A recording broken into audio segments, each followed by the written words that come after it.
Amen. Alléluia. Amen. Excusez-moi, c'est moi qui n'avais pas donné. Je bénis l'Éternel, notre Dieu, de vous revoir encore une fois ce matin. C'est un privilège, c'est une grâce que vous retrouvez ensemble, réunis pour la grâce et la gloire de Dieu. Je suis très content de revoir mon papa, mon ami voisin, papa, papi et maman qui dit soyez les bienvenus, que Dieu vous bénisse. Amen. Il y a longtemps qu'on ne s'est pas vu. Il y en a qui partent, qui ne reviennent jamais. Ils prennent des avions, on entend des histoires, mais Dieu les a protégés, les a accompagnés, les a ramenés vers nous. C'est pour la gloire de son nom. Amen. Amen. Il était comme une lampe à leurs pieds, comme une lumière. C'est la grande joie de les voir en bonne santé et au milieu de nous. Que Dieu soit loué. Amen. Amen. Amen. Dieu est amour. Il est vraiment l'amour. Il est l'amour incommensurable. Il est l'amour éternel. Je vais essayer d'introduire le sujet d'aujourd'hui. C'est le projet de Dieu. Quel est le projet de Dieu pour ses enfants? Amen. Amen. Est-il possible que Dieu peut encore intervenir dans la situation d'une personne aujourd'hui? Dans ce projet, est-il possible que Dieu peut encore intervenir dans la situation d'une personne? C'est la question que personne peut se poser. Est-il possible encore que Dieu peut intervenir dans ma situation? Est-il déjà intervenu dans le passé, dans la situation d'une personne? Ce sont des questions qu'on se pose. Intervient-il dans le présent, dans les situations? Ou peut-il encore intervenir dans ma situation aujourd'hui? Comment a-t-il pu intervenir et de quelle manière? Amen. Amen. Ce sont des questions qu'un chrétien ou toute personne digne de bonne foi, intelligent, sage peut se poser. Parce qu'en se posant des très bonnes questions, si on réfléchit bien, nous avons des très bonnes réponses. Amen. En prenant les très bonnes réponses, en les mettant dans une très bonne formule, nous avons des très bons résultats. Ça, c'est la procédure ou la démarche pour trouver des réponses à nos questions. Amen. Amen. Ce matin, j'aimerais dire à une personne ou vous dire à vous tous que Dieu vous aime. Amen. Dieu est amour inconditionnel. Il n'a pas de conditions pour vous aimer. Il vous a aimé tel que vous êtes, avec vos défauts, avec vos faiblesses, avec vos fautes. Il vous aime tel que vous voulez. Il vous appelle vers lui. Il est un amour éternel, l'amour infini. Il est la vie, et la vie éternelle, et la vie qui coule, qui va couler si vous laissez conduire par lui, comme des sources d'eau vive, qui va couler en abondance. Amen. Amen. Quand il dit qu'il est la source d'eau vive, qu'il est la vie, il est la vie sans chagrin. Il est la vie sans souffrance. Il est la vie sans remords. C'est la vie qui coule comme des sources, comme je viens de vous le dire, des sources d'eau vive. Il est la paix. Vous allez vivre dans la paix. Amen. Amen.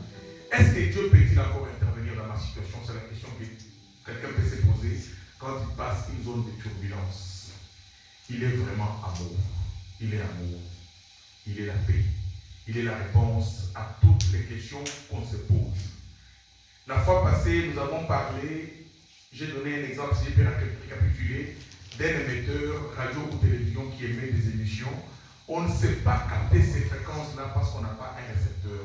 Et le Saint-Esprit parle à tout moment, on ne sait pas l'entendre parce qu'on n'est pas accordé à la fréquence des réceptions du Saint-Esprit. On n'est pas dans la disposition des réceptibilités du Saint-Esprit. Les messages de Dieu nous passent où ils ne sont pas très audibles parce que nous ne sommes pas disposés à les entendre. Amen. Amen. C'est pourquoi Jésus, dans ses plusieurs allocutions, il disait: je suis le chemin, je suis la paix, je suis la vie. Amen. Amen. La volonté de Dieu n'est pas que vous puissiez mordre de la poussière, que vous puissiez souffrir. Non. Dieu a un bon projet. C'est pourquoi, si quelqu'un peut nous lire dans le livre de Jérémie 29, de 11 à 14, nous allons nous faire un peu l'idée du projet de Dieu pour entrer dans le vif de notre développement. Amen. La personne qui trouve peut déjà le lire dans les noms du Seigneur Jésus. Jérémie 29 combien? Nous allons lire dans le livre de Jérémie, chapitre 29, 11 à 14. C'est nous cette petite peut déjà le lire. Je lis la parole de Dieu. Jérémie 29, 11 à 14. Car je connais les projets que j'ai formés sur vous, Dieu l'Éternel, projets de paix et non de malheur, afin de vous donner un avenir et de l'espérance. Vous m'invoquerez et vous partirez, vous me prierez et je vous exaucerai. Vous me chercherez et vous me trouverez. Si vous me cherchez de tout votre cœur, je me laisserai trouver par vous, Dieu l'Éternel, et je ramènerai vos captifs. Je vous rassemblerai de toutes les nations et de tous les lieux où je vous ai chassés, Dieu l'Éternel, et je vous ramènerai dans les lieux d'où je vous ai fait aller en captivité. Amen. Amen. Alléluia. Amen. Là, on nous fait voir une petite partie, comme une goutte d'eau dans l'océan, des projets de Dieu qu'il a formés contre ses enfants que nous sommes. Alléluia. Amen. Dieu a un projet de bonheur, a un projet de joie, a un projet d'avenir, un projet de paix. Dieu veut nous voir réussir. Amen. Amen. Et Dieu nous rassure dans ce que nous venons de lire, qu'il est d'une façon un peu voilée, qu'il va nous accompagner le long de son projet ici, nous accompagner dans la réalisation de son projet. Qu'est-ce qu'on appelle un projet? C'est quelque chose qu'on projette. Dieu voit déjà dans l'avenir et il veut nous accompagner pour la réalisation de ces projets ici. Nous accompagner, nous sécuriser, nous permettre pour que ça puisse se réaliser. Amen. Amen. Avant de continuer, il y a un petit chant qui m'arrive au cœur. J'ai envie qu'on le chante un peu. Ça peut peut-être encore plus nous donner un peu de tonus pour que nous continuions. Nous allons tourner nos pensées vers Dieu. Nous allons représenter Dieu au milieu de nous. Dieu qui essaye de nous parler ou qui nous parle. Nous allons rester attentifs. Nous allons chanter même pour une seule minute ou moins d'une minute, même deux, ces chants que je vais entonner. Et nous allons continuer. Yesu yo malamu mingi, ngai nalingi yo mingi, yo kufela kingai,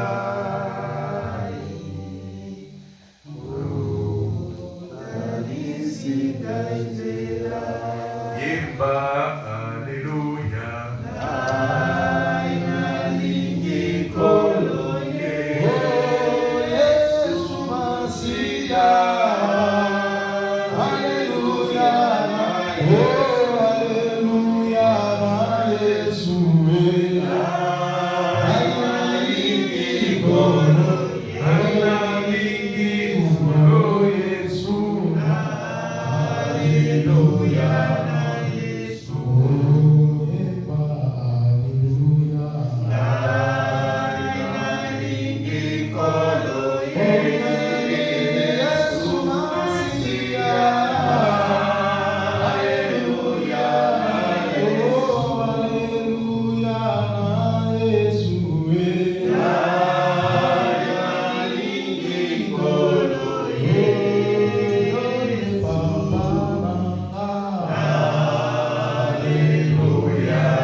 Que Dieu vous bénisse.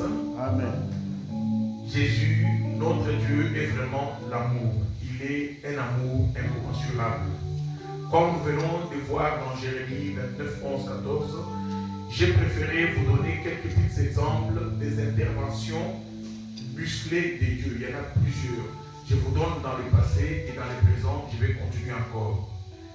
Les enfants d'Israël, quand ils quittaient l'Égypte pour aller vers la terre promise d'Israël, ils étaient accompagnés par Dieu. Arrivés dans le désert, un endroit impossible, un endroit sans vie en général. Ils n'avaient pas à manger. Et Dieu a fait intervenir sa main puissante, sa cuisine céleste pour les nourrir. Il a fait tomber le manne du ciel, une nourriture céleste pour les fortifier, pour les encourager. Ils ont mangé, ça les a fortifiés. Amen. Amen. Ça, c'est le premier exemple que j'ai pris. Le deuxième exemple que j'ai encore choisi pour vous donner, les enfants d'Israël, quand ils se battaient pour récupérer leur terre, la terre promise, ils étaient devant la dernière ville où ils devraient, à Jéricho, où ils devraient entrer pour prendre la ville. Et Josué, qui les dirigeait, a demandé à son armée de remettre l'étape la plus difficile entre les mains de Dieu pour essayer, et Dieu les accompagne, les fortifie. Et il a senti quelque chose qui lui dit, mais ouvre les yeux, regarde devant toi. Quand il a ouvert les yeux, il a vu un ange de Dieu. Il a vu un homme très géant, très fort, très grand, prêt au combat, avec son épée dégainée. Il lui a dit, qui es-tu? Es-tu les nôtres ou contre nous? Il avait eu peur du soldat qu'il a vu devant lui. Il lui a dit, Josué, n'aie pas peur. Je suis le chef de l'armée de l'Éternel. J'ai été dépêché pour vous accompagner dans cette bataille, dans cette lutte. Amen. Amen. Quelqu'un sera accompagné aujourd'hui ou demain dans la bataille qu'il mène par Dieu comme Josué. Parce qu'il dit dans sa parole, il est le même hier, aujourd'hui et éternellement. Amen. Amen. Pour la main du ciel, elle ne tombera peut-être pas aujourd'hui, mais elle peut tomber toujours. Il y a plusieurs façons. Dieu agit d'une façon des fois discrète pour ne pas être visible. Il agit toujours des fois à travers les humains ou à travers les gens pour répondre à vos questions. La troisième intervention musclée de Dieu, les enfants d'Israël qui fuyaient Pharaon et son armée arrivaient devant la mer Rouge. Ça devenait impossible, un mur infranchissable. Et Dieu a montré encore son intervention, sa grandeur, pour montrer qu'il est toujours là, il intervient toujours. Il a séparé la mer Rouge en deux. Ils sont passés à pied. Et il a refermé derrière eux pour les protéger. Amen. Amen. Ça, sont toujours les interventions de Dieu pour attirer votre attention. Nous allons venir dans le présent pour vous montrer, pour que vous soyez sûrs du Dieu que vous servez. Amen. Amen. Nous avons vu la quatrième intervention avec Daniel. Daniel dans la fosse au lion. Dieu a fermé les gueules des lions. Ils l'ont bien fait. Et quand Dieu le sort de la fosse au lion, les autres qui entrent, les lions les ont dévorés. Amen. Amen. Ça montre la protection et l'accompagnement de Dieu à ses enfants qu'il aime, qu'il encadre, qu'il dirige. Nous allons voir encore Meshach, Shadrach, Abednego. On les a mis dans une fournaise, dans un four, dans un grand feu, pour qu'ils puissent brûler. Mais Dieu a fait intervenir encore sa main puissante, sa gloire. Ils ne sont pas brûlés. Ça, c'est la façon, la manière musclée que Dieu intervient. Dieu intervient toujours. Je vous donne, il y en a plusieurs. Je prends les derniers. Lazare qui est mort pendant 3 jours. Cadavre, en train de se décomposer. La pourriture dans la tombe. Et Dieu l'a ramené à la vie. Amen. Amen. Il est capable de plusieurs choses. Il n'agit pas que dans le passé. Il agit même maintenant. Il a dit, je suis le même hier, aujourd'hui et éternellement. Ça veut dire, je vous accompagnerai toujours. Je serai toujours avec vous. Certains d'entre nous ont des témoignages vivants. Peut-être que vous ne vous rendrez pas compte de la manière que Dieu agit. Tu peux être en train de chercher un travail, tu ne le trouves pas. Parce que tu es éloigné de Dieu. Parce que tu ne te rapproches pas de Dieu. Parce que tu ne marches pas dans la volonté de Dieu. Et quand tu te rapproches de Dieu, des petits signaux, des portes vont s'ouvrir et tu auras un travail. Parce que Dieu te connaît. Dieu connaît tes problèmes. Il sait que tu as des enfants. Il sait que tu as besoin d'argent pour vivre. Il va te donner un travail. Beaucoup d'entre nous ici et certains ont déjà des témoignages vivants à ce sujet-là. Moi-même, j'ai un témoignage à ce sujet-là. Je pourrais le faire le dimanche prochain. C'est comme un exemple que je prends toujours pour les travail quand je vais donner. Tu peux voir un homme valide, fort, musclé, un aveugle, un handicapé. Vous allez pour ramasser les chéris, les biseaux.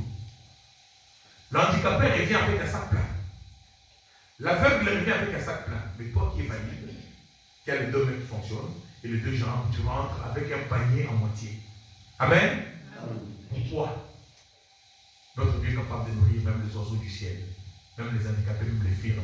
Mais toi qui te crois être en forme, par ton orgueil, par ton ignorance, par ton obscurantisme, tu ne t'en sortiras pas sans lui. Amen. Amen. Ce sont des exemples que je donne, des exemples. Notre Dieu est un Dieu merveilleux, est un Dieu miraculeux. Même aujourd'hui, quand les médecins pensent à opérer, il y a des cas dans les hôpitaux où les médecins pensent à opérer, où les diagnostics ou les pronostics sont faits pour opérer. Et lui, il vient, il déterre la maladie. Amen. Amen. Il enlève et la personne est guérie et disparaît. Vous me demandez, mais madame, c'est toi qu'on a observé ou monsieur ou bien c'est l'autre personne? Je dis que c'est moi. Moi, je ne connais rien, je ne t'ai jamais observé. Je ne t'ai jamais examiné. Tu peux partir. Ça veut dire que Dieu est intervenu.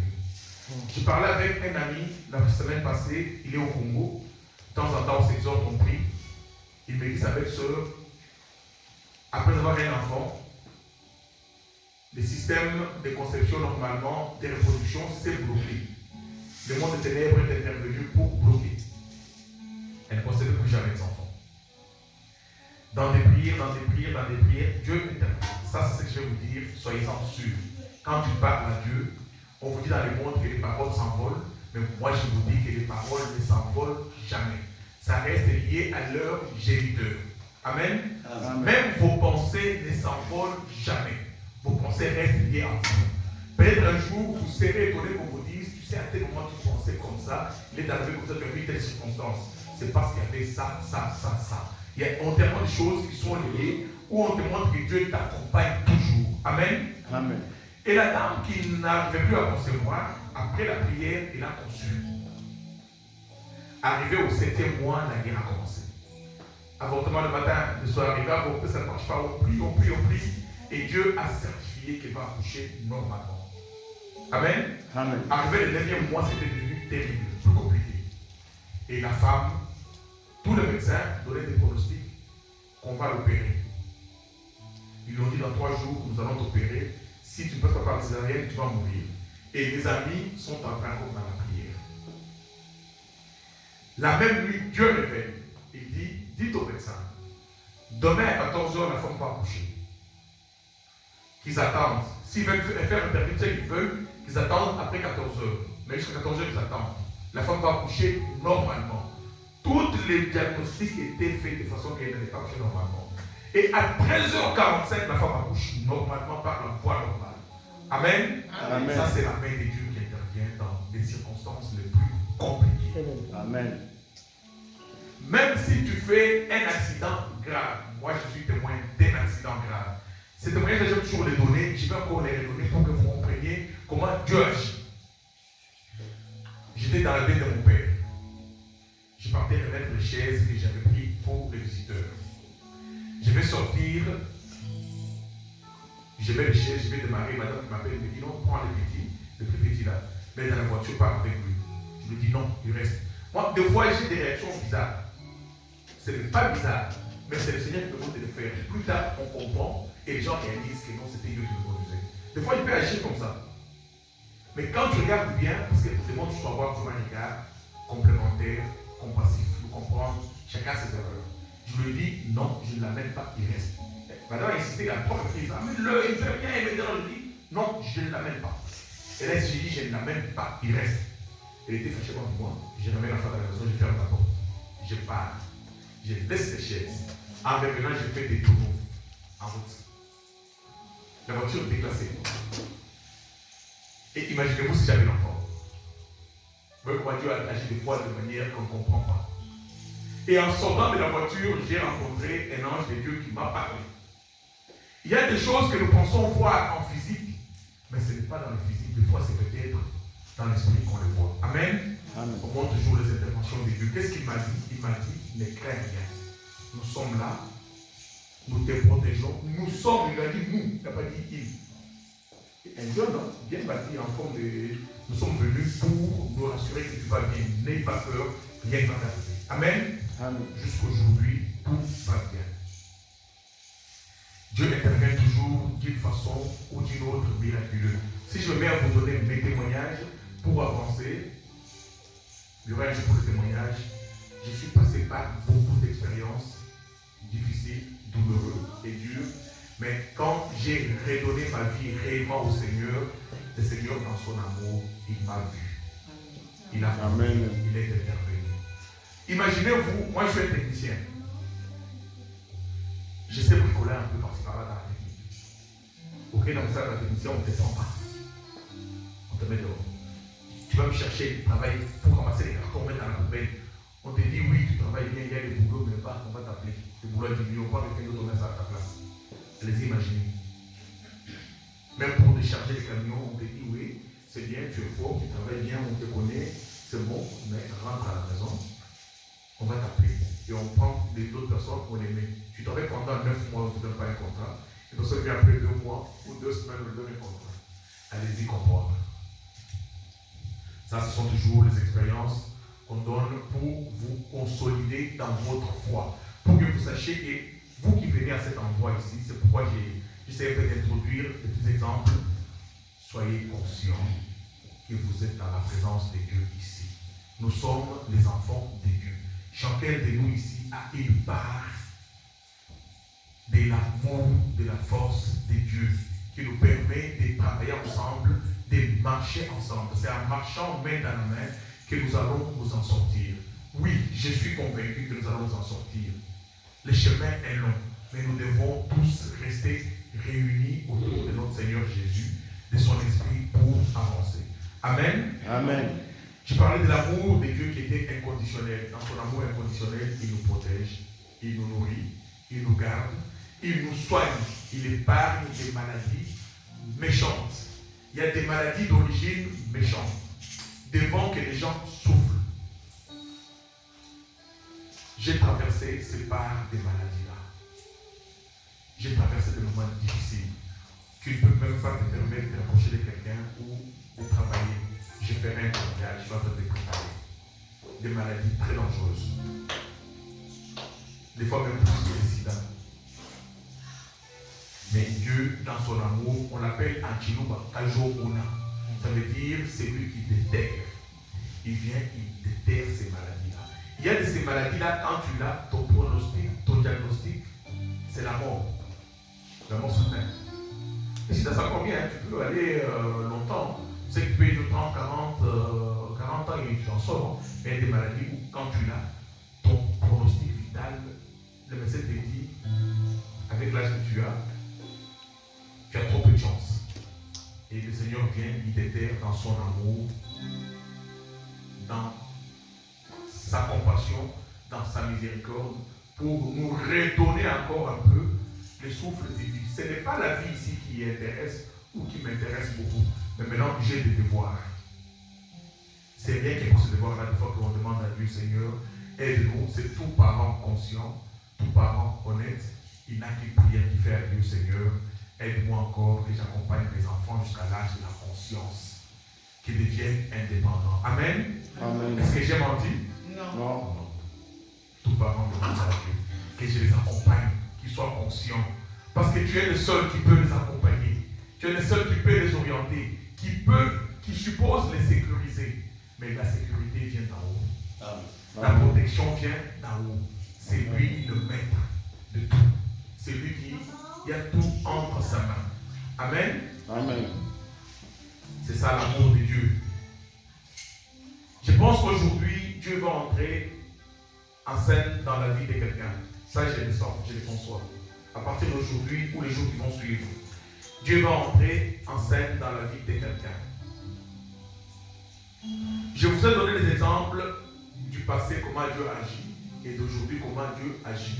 Tu peux voir même quelqu'un, un enfant qui n'est pas intelligent du tout, ou qui ne s'adapte pas, qui est distrait. Tu tu remets ces sorts-là entre les mains du Seigneur et le Seigneur restaure les cas, il change et l'enfant marche de façon droite. Amen. Amen. Amen. J'ai parlé avec une de nos sœurs qui, elle, son plus grand problème est s'inquiéter avec beaucoup de soucis concernant une particularité dans sa vie. Je lui ai dit, le Seigneur nous dit, venez en moi, pour tout ce qui est chargé et fatigué avec vos fardeaux, vos problèmes, confiez-le moi. Et moi, je vous donnerai du repos. Je vais résoudre. Quand tu amènes ton problème, tu le confies à Dieu. Ça veut dire que Dieu ne peut pas les résoudre. Tu ne sais pas les résoudre. Tu ne sais pas comment évoluer dans la résolution. Tu les remets entre les mains de Dieu. Et tu laisses le Seigneur. On l'appelle Seigneur parce qu'il est le maître des vies. Quand il dit assis-toi, tu t'assois. Lève-toi, tu t'élèves. Tu lui recommandes ses problèmes. Lui va s'en charger à sa manière, à sa façon, à son temps, comme il veut, quand il veut. Ça dépend des moments. Dieu peut intervenir directement. Un exemple dans l'accident que je viens de faire, il est intervenu directement. Il y a des choses de fois tu demandes à Dieu, tu penses qu'il ne t'a pas entendu, qu'il t'a oublié. Non, Dieu n'est pas une pour oublier. Il connaît tout, il voit tout, il comprend tout. Il voit même une fourmi noire sur une pierre noire dans un milieu noir. Tes prières lui parviennent. Il dit quoi? Quoi que ce soit que vous aurez demandé en mon nom, croyez que vous l'avez reçu et vous le verrez s'accomplir. Quand vous confiez vos problèmes à Dieu, ne pensez même plus sur la faisabilité de ces problèmes-là. Ou comment ça va procéder. Amen. Amen. Je vous donne un exemple d'une personne qui se perturbe en confiant à Dieu, comme Sarah. Notre maman Sarah, la femme de notre papa ou grand-père ou papy avant. Dieu lui a dit, Sarah, tu vas enfanter, je te donnerai un enfant. Sarah, dans son intelligence, elle veut réfléchir à la place de Dieu. Dans sa compréhension, qu'est-ce qu'elle s'est dit? Elle appelle son mari et dit, regarde, j'ai vécu. Bien sûr, Dieu a dit que j'aurai un enfant, mais regarde l'âge que j'ai maintenant. Je ne crois pas. Prends notre servante. Je peux faire avec elle un enfant. Elle veut réfléchir à la place de Dieu. Amen. Amen. Et Dieu n'aime pas ça. Abraham est tombé dans le même panneau, dans le même piège. Il a pris sa servante. Ils ont fait un enfant. Mais Dieu est intervenu pour leur dire que je suis Dieu. Ce que j'ai dit n'est pas relatif au temps, n'est pas relatif aux circonstances. J'ai dit que tu enfanteras un enfant. Ton âge ne me dit rien. Même en 90 ans, tu vas enfanter. Prends ta servante, comme il n'y a plus d'entente avec ta femme, et garde-la. Je t'ai promis un enfant, tu auras un enfant. Et dans son amour, Dieu a donné un enfant à Sarah. Amen. Amen. Nous voyons les conséquences de l'intelligence humaine. Les deux enfants, les deux nations sont toujours en conflit. Parce que Sarah n'a pas voulu suivre les instructions de Dieu. Toutefois, tirez attention, quand Dieu vous promet, Dieu ne ment pas. Il n'est pas législateur pour mentir. Quand il vous donne une promesse, il va les réaliser. Mais, j'ai dit mais, faites un effort, restez dans le contexte de Dieu pour permettre la faisabilité de ses promesses. Amen. Amen. Ne sortez pas en dehors, suivez ses directives, écoutez sa voix, continuez à marcher comme il veut. Dieu seul peut faire intervenir directement ou dans le temps. Amen. Je vois dans la Bible, dans la Genèse, une personne qui a prié Dieu depuis très longtemps. Et Dieu l'avait déjà répondu. Et sa réponse était bloquée dans les airs. Un jour en prière, fatigué, parce qu'il était peut-être sorti de la voie ou du contexte, il priait, mais Seigneur, je t'ai demandé, Seigneur, Dieu envoie un ange pour lui dire, mais ta prière a déjà été exaucée depuis très longtemps. Mais elle a été bloquée, ta réponse était bloquée dans les airs par les esprits méchants. Je suis venu pour débloquer. Amen. Amen. Qui connaît l'histoire? Vous connaissez l'histoire? Daniel. Amen. Amen. C'est pour vous dire que notre environnement peut influencer, mais ça ne peut pas arrêter la volonté de Dieu. Amen. Amen. Ça peut influencer, ça peut nous pousser à la distraction pour nous sortir nous faire partir de l'endroit où nous devons recevoir notre réponse, nous mettre à côté. Et quand la réponse arrive, nous sommes à côté, ça nous entend parce que c'est que Dieu veut, ça arrive. Mais malheureusement, il y a certains à qui Dieu a promis, a fait de belles promesses, qui ne les verront jamais se réaliser parce qu'ils ne sont pas restés dans le contexte de réceptibilité. Ils partent à côté, le diable les trompe, ils entrent dans son jeu, le diable les désarme et ils les frappent. Ils sont partis, les promesses sont restées. Parce qu'il manquait du discernement et la sagesse. Amen. Amen. Restez dans le contexte de la volonté de Dieu. Je disais que Dieu va réconcilier quelqu'un avec lui. Je ne sais pas qui, mais je suis convaincu. Je ne sais pas qui. Ça, je le sens. Gloire à Dieu. Ça, je le sens. Je suis très convaincu. Je ne sais pas qui. Il y a une réponse qui est en train d'arriver dans la vie d'une personne. Dieu va restaurer une personne. Dieu va réconcilier avec lui une personne. Je ne sais pas qui, mais je le sens. Si quelqu'un est en Christ, il devient une nouvelle créature. Et les choses anciennes vont passer. Ça, c'est dans le livre de 2 Corinthiens 5, 17. Amen. Amen. Mais j'ai parlé au-dessus, à travers qui et comment Dieu agit-il. Si Dieu veut agir, c'est à travers les hommes, toujours. Ou à travers les formes humaines. Oui, Dieu peut faire intervenir les animaux aussi. Vous voyez dans le livre de la Genèse, Jonas, qui n'a pas voulu aller là où Dieu voulait qu'il soit pour le servir.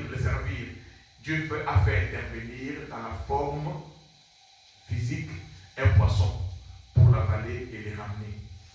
Je dis bien, a fait intervenir dans la forme physique apparente un poisson. Qui vous dit c'était un poisson? C'était un sous-marin, disons.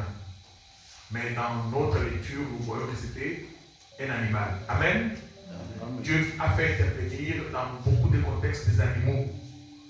Parce qu'il a dit, même si les hommes refusent de m'adorer, il va susciter les pierres, les capables, pour l'adorer et les vénérer. Amen. Amen. Dieu est amour. Dans son amour, Dieu a voulu nous faire participer à son plan. Il veut que son plan se réalise à travers nous, les humains. Amen. Beaucoup de plans de Dieu se passent à travers les humains. Josué a vu un guerrier géant, grand, avec une épée. Il a vu un être humain. Dans l'apparence physique, ce n'était pas un humain. C'était un soldat de Dieu. C'était un ange. Amen. Amen. Mais qui avait la forme humaine. Des fois, Dieu veut rester discret pour ne pas vous brusquer. Josué a rencontré la force par excellence, l'ange de Dieu. Et il n'était pas le seul à avoir cette expérience, à l'avoir eu. Aujourd'hui, encore, il y a des gens qui